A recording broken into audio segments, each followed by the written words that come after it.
Hello, what's up? Heto na naman po tayo at magre-react at magko-comment sa bagong viral video. Tungkol naman po ito sa pagkaalis sa trabaho ng asawa ng dating President spokesperson na si Harry Roque. Appoints Doria Velarde as acting member of Pag-ibig Board of Trustees. President Ferdinand R. Marcos Jr. has appointed Maria Lourdes Doria Velarde as acting member of the Board of Trustees of the Home Development Fund o Pag-ibig, representing the private employer sector. Doria Velarde replaces Myla Roque, the wife of former presidential spokesman Harry Roque. Yan, yes. So, narinig nyo po, tama. Dati po siyang empleyado ng Pag-ibig. So, ito po yung makikita natin, yung mga gahaman sa posisyon, yung mga taong walang pakiramdam, yung mga taong sabihin na natin hindi talaga nila pinapansin yung mga nangyayari sa mundo. Katulad ng presidential sister na si Amy Marcos, na nag-aaway-away na lahat pero sinasabi niya pa rin na walang problema. So ito nga pong asawa ni Harry Roque na hindi na po nahiya, siguro nga makapal talaga ang muka, na binabanatan na ng asawa niya ang presidente pero nanatili pa rin siya sa pwesto. Inantay pa niya talaga na tanggalin siya. Ikaw ba naman ang kumontra sa presidente tapos nandun ka nagtatrabaho sa kanilang kabinete or kasama nila, which is dapat ikakampi ka nila, pero ikaw kakampi nila, pero yung asawa mo tumutuligsa sa kanila, malamang aalisin ka talaga nila. Oh, yan oh, yan mga kabunyog. Kaya mismo ng Presidential Communications Office ang nag-announce niyan.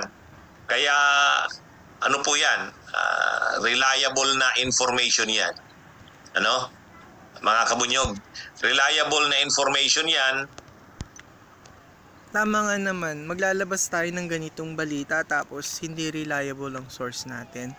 So sana nga reliable, kasi minsan marami ring mga pinanggagalingan ang balita pero peke naman.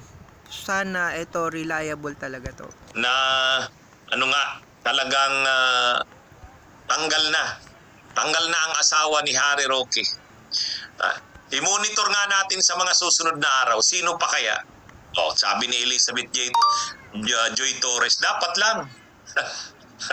Lalo bang magwawala si Roque, Kabunyog Super Mamshi Mixed Videos? Alam nyo, ano yan yan, tama, pwede. Totoo nga naman, syempre magwawala yan. Pero ang tawag dyan sa kanila is karma. So ibig sabihin talaga hanggang ngayon, or ako kasi talaga literally since birth, since nagkaisip ako, naniniwala talaga ako sa karma. Kahit sa mga nangyayari sa buhay ko, yung mga taong may ginagawa sa amin, yung mga taong may sinasabi sa amin, ipinagpapasa Diyos ko na lang sila at ipinagpapasa karma ko na lang sila. Mukhang tama ang inyong observation, Kabunyog Rico Casinilio. Lalong mag-aaboroto nito si Roque. Ano yan sa totoo lang, dapat noon pa yan, nang nagsimula na si Roque, na tinitira na ang administrasyong Marcos Jr., por delikadesa sana, dapat pinaresign niya na yung asawa niya. Kaya lang wala ngang delikadesa. Yeah, very true. Kumbaga, sa totoong buhay, ubus na talaga ang delikadesa at hiya nila. Parang ano na lang yung nangyayari, pinapapasok nila sa kabilang tenga, tapos pinapalabas nila sa kabila. Pero, sa totoo lang, syempre na-observe yan ng tao, ng mga nasa loob. Syempre, pero kahit siguro ako yung asawa ni Roque, sa ginagawa ng asawa ko, may hiya na talaga ako. Kung mayroon pa akong hiyang natitira sa pagkatao ko. Pero parang sa kanila ubus na Hinintay pa talagang palitan, ano? Hinintay pa talagang palitan.